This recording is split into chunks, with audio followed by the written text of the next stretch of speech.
Hi ನಮಸ್ಕಾರ ಗೆಳೆಯರೇ, ಎಲ್ಲರಿಗೂ ನನ್ನ ಚಾನಲ್ಗೆ ಸ್ವಾಗತ. ವೈಭವದ ಶಿರಸಿ ಮಾರಿಕಾಂಬಾ ಜಾತ್ರಾ ಮಹೋತ್ಸವಕ್ಕೆ ದಿನಗಣನೆ ಪ್ರಾರಂಭವಾಗಿದೆ. ಈ ಬಾರಿ ವಿಶೇಷವಾಗಿ ಆಕರ್ಷಣೀಯವಾಗಿ ಗದ್ದುಗೆ ಮಂಟಪವನ್ನು ನಿರ್ಮಿಸಲಾಗುತ್ತಿದೆ. ಇವತ್ತಿನ ಈ ಸಂಚಿಕೆಯ ವಿಡಿಯೋದಲ್ಲಿ ನಾವು ಈ ಗದ್ದುಗೆ ಮಂಟಪದ ಬಗ್ಗೆ ನೋಡೋಣ, ಹಾಗೂ ಜಾತ್ರೆಯ ದಿನದಲ್ಲಿ ಯಾವ ದಿನ ಯಾವ ಕಾರ್ಯಕ್ರಮಗಳು ಜರುಗಲಿವೆ ಅಂತ ಈ ವಿಡಿಯೋದಲ್ಲಿ ವಿವರವಾಗಿ ನೋಡೋಣ ಬನ್ನಿ. ಇನ್ನೂ ಯಾರು ನಮ್ಮ ಚಾನಲನ್ನು ಸಬ್ಸ್ಕ್ರೈಬ್ ಮಾಡಿಲ್ವೋ ಸಬ್ಸ್ಕ್ರೈಬ್ ಮಾಡೋದನ್ನು ಮರೆಯದಿರಿ, ಹಾಗೂ ಬೆಲ್ ಐಕಾನನ್ನು ಒತ್ತಿ. ರಾಜ್ಯಾದ್ಯಂತ ಪ್ರಸಿದ್ಧವಾದ ಶಿರಸಿ ಮಾರಿಕಾಂಬಾ ದೇವಿ ಜಾತ್ರೆಯು ಫೆಬ್ರವರಿ 24ರಿಂದ ಮಾರ್ಚ್ 4ರವರೆಗೆ ನಡೆಯಲಿದೆ. ಈ ಬಾರಿ ವಿಶೇಷವಾಗಿ ಆಕರ್ಷಣೀಯವಾಗಿ ಗದ್ದುಗೆ ಮಂಟಪ ನಿರ್ಮಿಸಲಾಗುತ್ತಿದ್ದು, ಭಕ್ತರಿಗಾಗಿ ವಸತಿ, ಅನ್ನ ಸಂತರ್ಪಣೆ ಹಾಗೂ ಭದ್ರತೆ ಸೇರಿದಂತೆ ಎಲ್ಲ ಅಗತ್ಯ ಸಿದ್ಧತೆಗಳನ್ನು ಮಾಡಲಾಗುತ್ತಿದೆ. ರಾಜ್ಯಾದ್ಯಂತ ಪ್ರಸಿದ್ಧಿ ಪಡೆದಿರುವ ಶಿರಸಿಯ ಮಾರಿಕಾಂಬಾ ದೇವಿ ಜಾತ್ರಾ ಮಹೋತ್ಸವವು ಫೆಬ್ರವರಿ 24ರಿಂದ ಮಾರ್ಚ್ 4ರವರೆಗೆ ವಿಜೃಂಭಣೆಯಿಂದ ನಡೆಯಲಿದ್ದು, ಜಾತ್ರೆಗೆ ಅಗತ್ಯ ಇರುವ ಎಲ್ಲ ಸಿದ್ಧತೆಗಳನ್ನು ಕೈಗೊಳ್ಳಲಾಗಿದೆ ಎಂದು ಮಾರಿಕಾಂಬಾ ದೇವಸ್ಥಾನದ ಆಡಳಿತ ಮಂಡಳಿ ಅಧ್ಯಕ್ಷ ಆರ್.ಜಿ. ನಾಯ್ಕ್ ತಿಳಿಸಿದ್ದಾರೆ. ಮಂಗಳವಾರ ನಗರದ ಮಾರಿಕಾಂಬಾ ದೇವಸ್ಥಾನದ ಸಭಾಂಗಣದಲ್ಲಿ ಜಾತ್ರಾ ಮಹೋತ್ಸವದ ಆಮಂತ್ರಣ ಪತ್ರಿಕೆ ಬಿಡುಗಡೆಗೊಳಿಸಿ ಮಾತನಾಡಿದ ಅವರು, ಈ ಬಾರಿ ಜಾತ್ರೆಯ ಗದ್ದುಗೆ ಮಂಟಪವನ್ನು ವಿಶೇಷ ಆಕರ್ಷಣೀಯವಾಗಿ ನಿರ್ಮಿಸಲಾಗುತ್ತಿದ್ದು, ಭಕ್ತರಿಗೆ ಯಾವುದೇ ಸೌಕರ್ಯ ಉಂಟಾಗದಂತೆ ಮೂಲಭೂತ ಸೌಕರ್ಯಗಳಿಗೆ ಹೆಚ್ಚಿನ ಆದ್ಯತೆ ನೀಡಲಾಗಿದೆ ಎಂದು ಹೇಳಿದರು. ಭಕ್ತರಿಗೆ ನೆರಳು, ವಸತಿ ಮತ್ತು ಅನ್ನ ಸಂತರ್ಪಣೆಯ ವ್ಯವಸ್ಥೆಯನ್ನು ಮಾಡಲಾಗಿದೆ.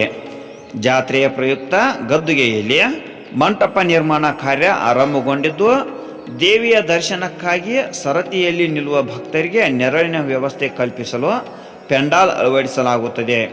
ಭಕ್ತರ ವಸತಿಗಾಗಿ ಮಾರಿಕಾಂಬಾ ಕಲ್ಯಾಣ ಮಂಟಪ ಹಾಗೂ ಯಾತ್ರಿ ನಿವಾಸದಲ್ಲಿ ಸೂಕ್ತ ವ್ಯವಸ್ಥೆ ಕಲ್ಪಿಸಲಾಗಿದೆ. ಫೆಬ್ರವರಿ 25ರಿಂದ ಮಾರ್ಚ್ 4ರವರೆಗೆ ಮಾರಿಗುಡಿ ಸರ್ಕಾರಿ ಹಿರಿಯ ಪ್ರಾಥಮಿಕ ಶಾಲೆಯ ಆವರಣದಲ್ಲಿ ಸಾರ್ವಜನಿಕ ಅನ್ನ ಸಂತರ್ಪಣೆ ನಡೆಯಲಿದೆ. ಈ ಬಾರಿ ಭಕ್ತರಿಗೆ ಪ್ರಸಾದ ಭೋಜನ ಸ್ವೀಕರಿಸಲು ಜರ್ಮನ್ ಟೆಂಟ್ ವ್ಯವಸ್ಥೆ ಮಾಡಲಾಗಿದೆ ಎಂದು ತಿಳಿಸಿದರು. ಈ ಅನ್ನ ಸಂತರ್ಪಣೆ ಕಾರ್ಯಕ್ರಮ ಮಾರ್ಚ್ 3ರ ಚಂದ್ರಗ್ರಹಣ ದಿನದಂದು ಇರುವುದಿಲ್ಲ. ಗೆಳೆಯರೇ, ಇವಾಗ ನಾವು ಜಾತ್ರಾ ಕಾರ್ಯಕ್ರಮಗಳ ವಿವರದ ಬಗ್ಗೆ ನೋಡೋಣ ಬನ್ನಿ. ದೇವಿಗೆ ಉಡಿ ಸಮರ್ಪಣೆ ಸೇವೆಗಾಗಿ 8 ಕೇಂದ್ರಗಳನ್ನು ತೆರೆಯಲಾಗುತ್ತದೆ. ಫೆಬ್ರವರಿ 24ರಂದು ರಾತ್ರಿ 11:36ರ ನಂತರ 11:45ರೊಳಗೆ ದೇವಸ್ಥಾನದ ಸಭಾಮಂಟಪದಲ್ಲಿ ದೇವಿಯ ಜಾತ್ರಾ ಕಲ್ಯಾಣ ಪ್ರತಿಷ್ಠೆ ನಡೆಯಲಿದೆ. ಫೆಬ್ರವರಿ 25ರಂದು ಬೆಳಿಗ್ಗೆ 7:27ರಿಂದ ದೇವಿಯ ರಥಾರೋಹಣ ಮೆರವಣಿಗೆ ಪ್ರಾರಂಭವಾಗಲಿದ್ದು, ಮಧ್ಯಾಹ್ನ ನಗರದ ಬಿಡಿಕಿ ಬೈಲ್ನ ಜಾತ್ರಾ ಸ್ಥಳದ ಪೀಠದಲ್ಲಿ ದೇವಿಯ ಪ್ರತಿಷ್ಠಾಪನೆ ನಡೆಯಲಿದೆ. ಹಾಗೂ ಫೆಬ್ರವರಿ 26ರಿಂದ ಪ್ರತಿದಿನ ಬೆಳಿಗ್ಗೆ 5 ಗಂಟೆಯಿಂದ ರಾತ್ರಿ 10ರವರೆಗೆ ಹಣ್ಣುಕಾಯಿ, ಕಾಣಿಕೆ, ಹರಕೆ, ತುಲಾಭಾರ ಸೇರಿದಂತೆ ವಿವಿಧ ಸೇವೆಗಳು ನಡೆಯಲಿವೆ. ಮಾರ್ಚ್ 2ರಂದು ಬೆಳಿಗ್ಗೆ 6ರಿಂದ ಸಂಜೆ 5 ಗಂಟೆಯವರೆಗೆ ಉಡಿಗೆ ಸೇವೆ ನಡೆಯಲಿದೆ. ಮಾರ್ಚ್ 4ರಂದು ಜಾತ್ರಾ ಮುಕ್ತಾಯದ ಅಂಗವಾಗಿ ವಿವಿಧ ಧಾರ್ಮಿಕ ಕಾರ್ಯಕ್ರಮಗಳು ನೆರವೇರಲಿದ್ದು, ಆ ದಿನ ಬೆಳಿಗ್ಗೆ 10:47ರವರೆಗೆ ಮಾತ್ರ ಸೇವೆಗಳನ್ನು ಸ್ವೀಕರಿಸಲಾಗುತ್ತದೆ. ಗೆಳೆಯರೇ, ಇನ್ನೊಂದು ಮುಖ್ಯ ವಿಶೇಷ ಸೂಚನೆ ಏನೆಂದರೆ, ಚಂದ್ರಗ್ರಹಣ ದಿನವೂ ದರ್ಶನಕ್ಕೆ ಅವಕಾಶ ಇರಲಿದೆ. ಮಾರ್ಚ್ 3ರಂದು ಚಂದ್ರಗ್ರಹಣವಿದ್ದರೂ ದೇವಿಯ ದರ್ಶನ ಹಾಗೂ ಸೇವೆಗಳಿಗೆ ಅವಕಾಶ ನೀಡಲಾಗುತ್ತದೆ.